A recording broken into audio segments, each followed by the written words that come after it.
Hello, Peter Carter here. I'm just right now recording a short introduction to a video that I had done last year in 2016.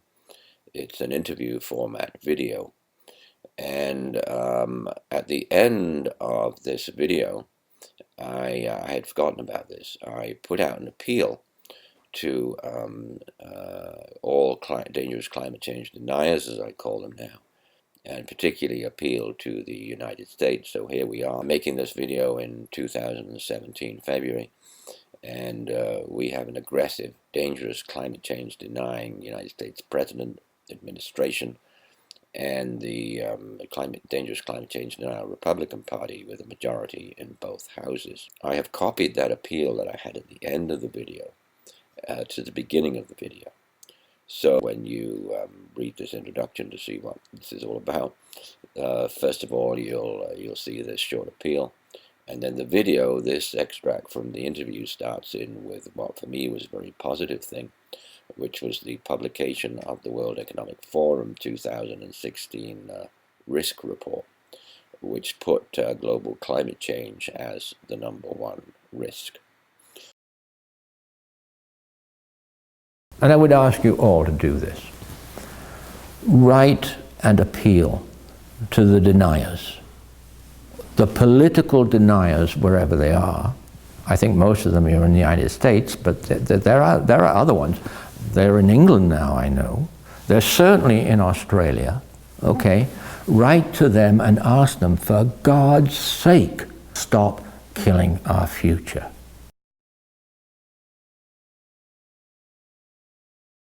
Is the World Economic Forum, which does an assessment of global risks every year. Guess what was the top risk for their 2016 risk assessment report by 750 experts, no less. The Global Risks Report 2016 analyzes the potential impact and likelihood of 29 global risks over the next 10 years. For the first time ever, environmental, geopolitical, societal and economic all feature among the top 5 most impactful risks. In terms of impact, the top risk is failure of climate change mitigation and adaptation.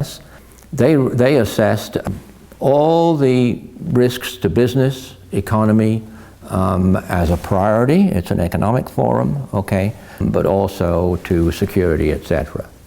And 20 big risks or something like that.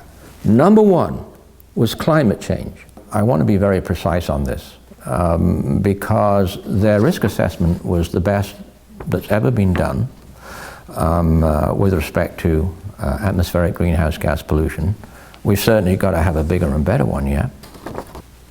So what the World Economic Forum, how they assessed the greatest business, economic and social risk in their 2016 report, what they said was the risk with the greatest potential impact of their report in 2016 was found to be a failure of climate change mitigation and adaptation. The words leapt out at me when I read that. Mitigation and adaptation failure. We are indeed failing. We're failing on both. We're doing next to nothing on adaptation. We're talking about it a lot. We're writing a lot of reports about it, but we're doing next to nothing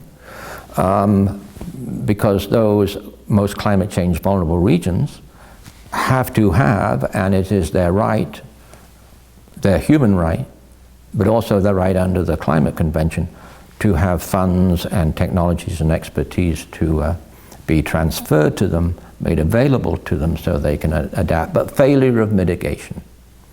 We are absolutely failing on mitigation of global climate change. This report was so right on, you know. Luckily it got a fair amount of publicity because it did come from the World Economic Forum. We're looking not only at failed states when it comes to global climate change alone, global climate disruption, we're looking at a failed world. And clearly that's what the World Economic Forum experts had the sense to recognize. So what the World Economic Forum obviously considered was that already global warming is raising sea level, already it's changing precipitation patterns, already it's creating signs of mega droughts and floods. There are so many examples of disasters happening right now, of catastrophes in the making, that it is so obvious that we have to act now, today, this month, this year. It is just so obvious. The time for discussions are over. The time for discussions and certainly negotiations. How can you negotiate the future of a planet? The time for those are over. There's only now time for action. Only. No more talk, only action. We've already had crops being ruined on many continents, developed world's northern hemisphere, crops being ruined and lost through drought, heat waves, and forest fires. We've had that already. And that's just a taste of things to come. The difficult thing for me to say, which I've had to be saying for a number of years, is we are already committed to the worst ever environmental and population health catastrophes.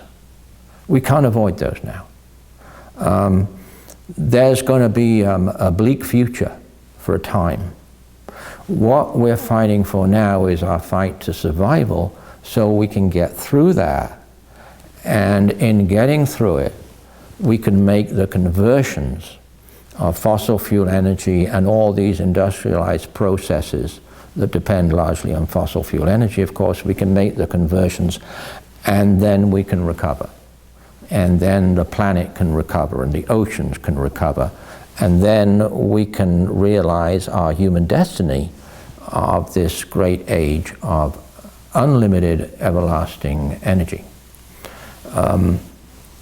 So I want to say now that at the same time as global agriculture is being negatively affected in all main regions, and the IPCC AR5 scientists, their consensus was that above a global temperature increase of 1 degree C, negative impacts will be affecting not only tropical region crops, lower latitudes, and that was reported back in 2001 by the IPCC, but not only those most vulnerable regions, it's going to be affecting negatively the world's best food-producing regions in the Northern Hemisphere. And as I say, we have evidence of that just this year, in 2016. So, as I'm saying that, I want to ask people to bear in mind, right, that if, and we do have the possibility, right, if we realize this unlimited energy availability, okay, as humanity, we can practically do anything. Everything that we do, that we develop or redevelop, you know, it's all based on energy. We're just using the wrong kind of energy right now. And we have to get right off it. And getting right off it, then we get unlimited energy. It increases, increases, increases, increases constantly, continually, right? So I believe that the planet is going to be in a pretty bad shape over the next few decades that we're looking at. But I also believe that if we start doing the intelligent, smart, and caring thing right now, that we can turn it around. If we have the energy to do it, I'm not talking human energy now, although I am in a way, but if we have unlimited, safe resources of energy, you could really intuit that we could pretty well do anything. You know, where there's life, there's still hope, right? That can apply to the planet as well as an individual person. medical science in my lifetime has brought many people back from the dead. So I believe that if we have this unlimited energy, we can almost bring the planet back from the dead. And certainly that's what we've got to work towards being able to do, because that's the situation that we're in. I think I had mentioned that the oceans are in a bad state. One of the, I'm afraid, many mistakes that we've made in our approach to climate change is, we've sort of forgotten about the oceans. And this is planet ocean. So really the scientists say that it's only in the past relatively few number of years that we've started focusing on the oceans. Now the IPCC fifth assessment in 2014 did an excellent job on the oceans.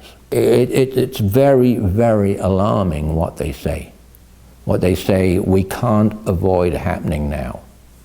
So yeah, it sounds doomy and it sounds gloomy, but it's fact, it's reality. And the assessment says that even if we switch to the best case scenario, we're going to lose more of our forests. Even if we switch to the best case scenario, we're going to lose a lot more species, we're going to lose a lot more wildlife. Even if we switch to the best case scenario, that one called RCP 2.6, in which we have to do it now, today, ocean acidification is going to continue increasing. It will level off at around 2050.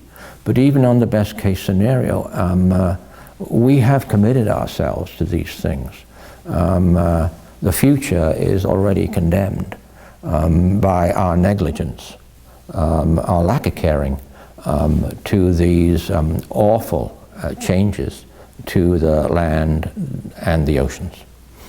And so we have to look with a very positive, determined approach that we're going to develop the science and technology and bring back the old science and technologies so that we're going to be able to bring the planet back again.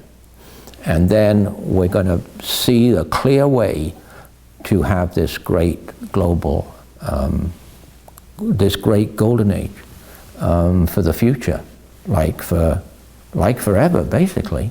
This is the big one for humanity, right? We're looking at the really big breakthrough. So it's pretty exciting. It's pretty nail-biting, it's pretty worrying, but when you think of what we can do, it's pretty darn exciting. I want to do some quoting. You know, people may question, you know, how I'm referring to the IPCC AR5. I am an expert reviewer, so I do know what I'm talking about, but, you know, just to reassure you that this is what the assessment said, I'm going to, I'm going to do some quoting from the assessment. So this is the fifth assessment in 2014. The world is already experiencing substantial drought in the forests, which has stressed forests worldwide and increased tree mortality. They have actually a fine picture of all the research that's been done around the world, and they pinpointed and highlight all the forests planet-wide which are being stressed, and there is increasing mortality of trees there already. They reported this increased mortality and associated forest dieback as projected to occur in many regions this century. So already we probably can avoid major forest dieback, major loss of forests worldwide. They also reported that simultaneous drivers, such as warming and ocean acidification, can lead to interactive, complex, and amplified impacts for species and ecosystems. So what they're saying there is that there are multiple impacts just from atmospheric greenhouse gas pollution alone, plus there are multiple impacts already happening, which are going to have pretty devastating effects for ecosystems and for species. They also, as I say, they did an excellent report on the oceans, and they said there is high agreement among modeling studies that oxygen concentrations will continue to decrease in most parts of the oceans due to the effect of temperature. That's due to heat in the oceans. So they said that, in other words, deoxygenation and ocean heat content is going to continue to increase, even on the best case. Quoting again, extinction risk is increased under all scenarios, with risk increasing with both magnitude and rate of climate change. The only way we can slow down the rate and the magnitude is act now. Now.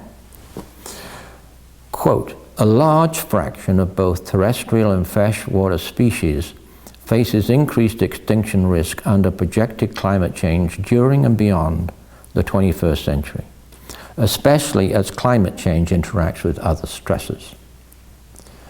We got some bad stuff coming down, really, really bad stuff. And we have to put humanity, our sons and daughters, in a position so that they can bring it back. Quoting again. In the face of this, what can one person do?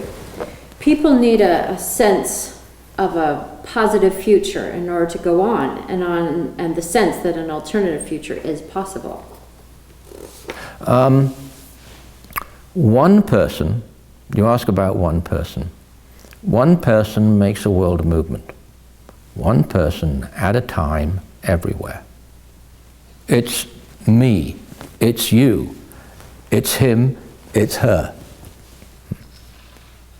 So the idea of thinking, what can one person do? How can one person make a difference? As I say, I have no time for that,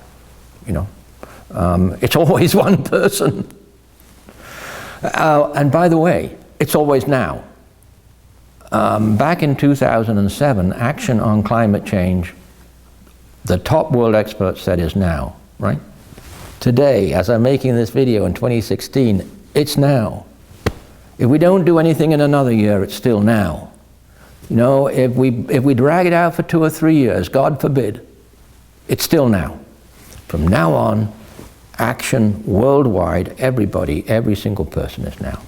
We have to bear this dream in our minds. Humanity. My partner Julie Johnson, who makes very astute, quick observations, said that a big part of the problem is a failure of imagination. And I thought about this. I really could understand it to begin with, and then I realized, yeah, darn it, she's right.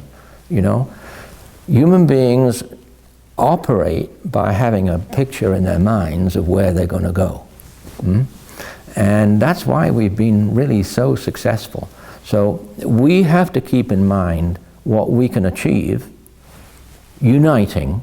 I haven't mentioned uniting, I haven't mentioned unity before, okay?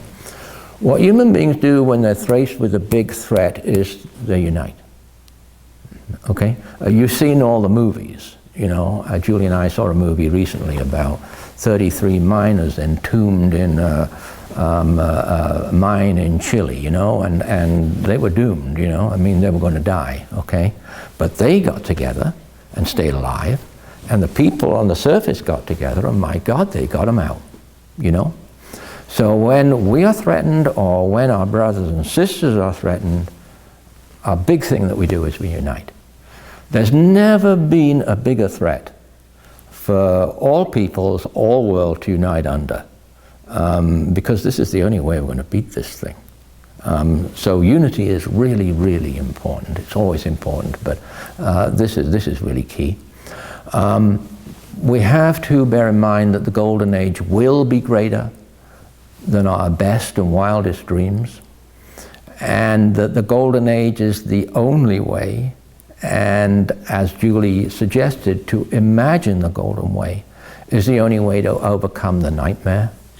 Okay. Bear in mind, at the same time as you're facing, there are more than challenges. As we're facing these terrible things that are happening, that our fossil fuel energized civilization is doing. Bear in mind that the clean energy movement is already happening. Bear in mind that people are uniting, that people are getting together. 400,000 people marched in New York. What was that, just a year or two ago? Thousands of people are getting together and staying involved in the United Nations negotiating process, and they're looking towards Morocco. Yes, we need more people to join these movements, but yes, this is a thing. This is an idea and a movement whose time has come. Just like renewable energy is now unstoppable according to the International Energy Agency, we, the people worldwide, are unstoppable. This is an unstoppable movement. It is the movement of all time. It really is. In every sense. It's the human rights movement of all time. It's the development movement of all time. It's the justice movement of all time. It really is. Don't miss out, folks. You know, don't miss out on this show. Okay? Get involved, get in. Don't be a bystander. Be an actor. We need an End Subsidies campaign everywhere around the world.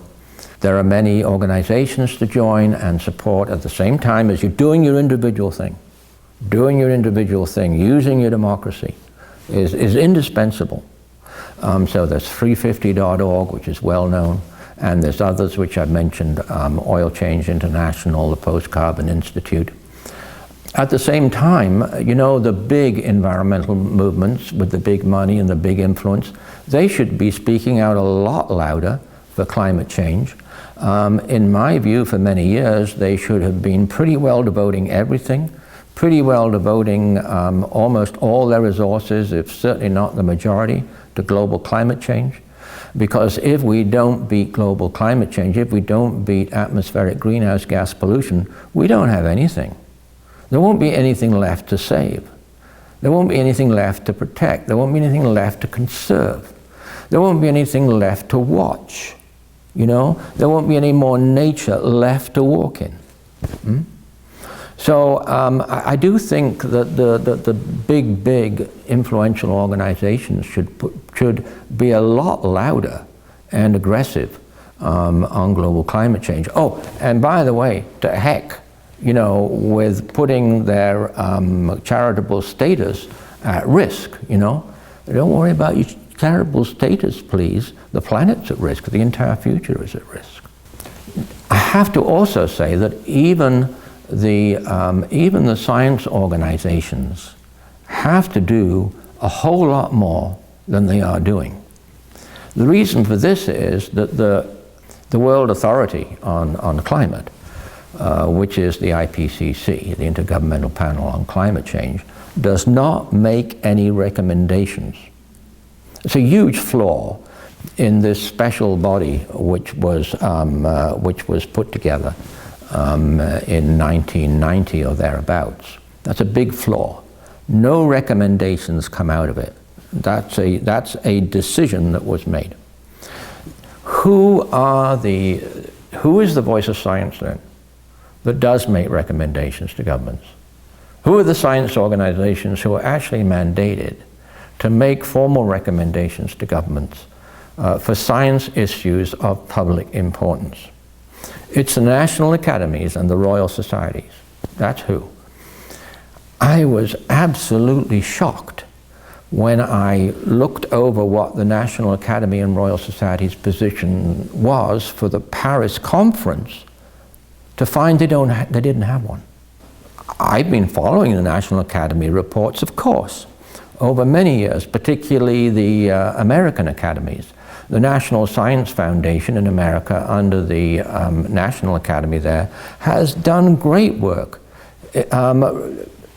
They have produced the best of reports, and I know because I use them, you know, for my research and my work. You know what I found in last year, the year of the Paris Agreement? They backed off from climate change. It was very clear. You could just look at their website, you know, and move around. They backed off from climate change. So hey, you know, I mean, there's nobody that has more influence on the public, on the government, on climate change and ocean acidification than the national academies and the royal societies, okay?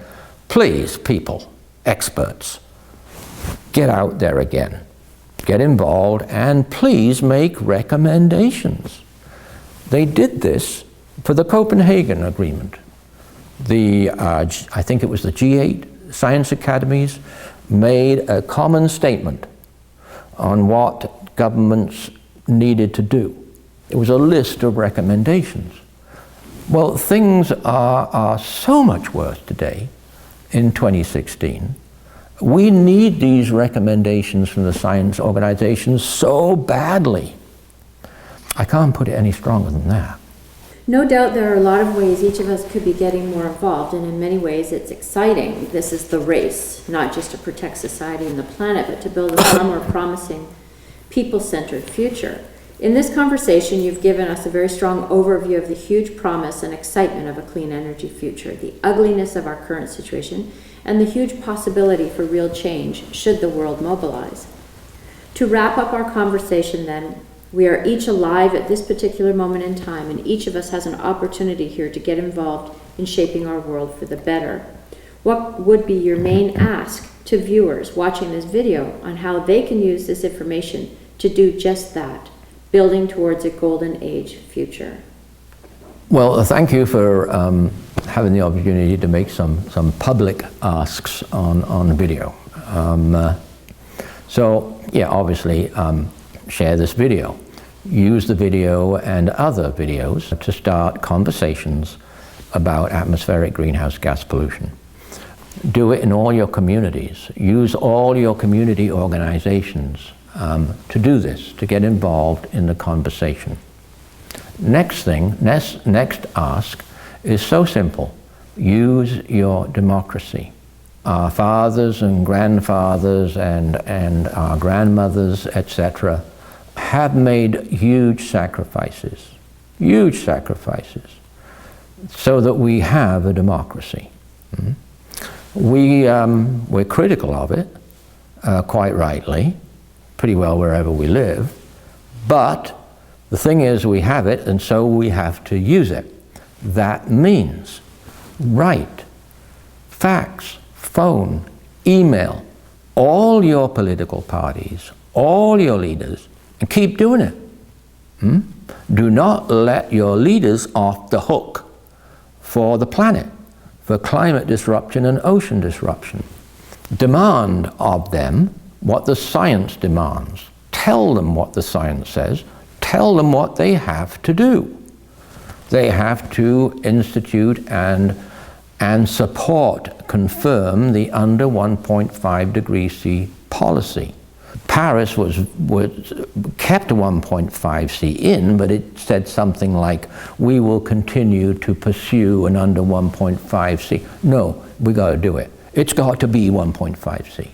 And the AR5 assessment says that we still can do it. Only just, right? This year, next year, maybe the next year. It's now. But you have to tell your governments and all your political parties that this is what they have to do. There is no choice about this. No choice. We have no choice. We don't have options anymore. We have been told for decades by United Nations reports, by United Nations Environment Program reports, by World Watch Institute reports. I could go on and on. We have been told, environmental reports these are, we have been told we have no option. We cannot continue on business as usual. And here we are today, we're sort of on a balance between business as usual and not. So we have to have a mass of people tipping that balance to make the switch. And then, sure as anything, it's going to happen. We have to rapidly reduce emissions. We have to accelerate clean energy. We have to increase investment in clean energy development, research, all forms of clean energy. We have to ask our science organizations to do the same. So please, these are our top organizations, right? So the national academies, the royal societies, they're as high I mean, they're certainly way higher than I am. They are the highest of knowledge and experience on the science of the planet, right? Ask them to make recommendations on your behalf to your government, right? I don't think they can say no. I really don't, you know. Give them the opportunity to do the right thing, to do the best thing. I don't think they can say no. Join a movement.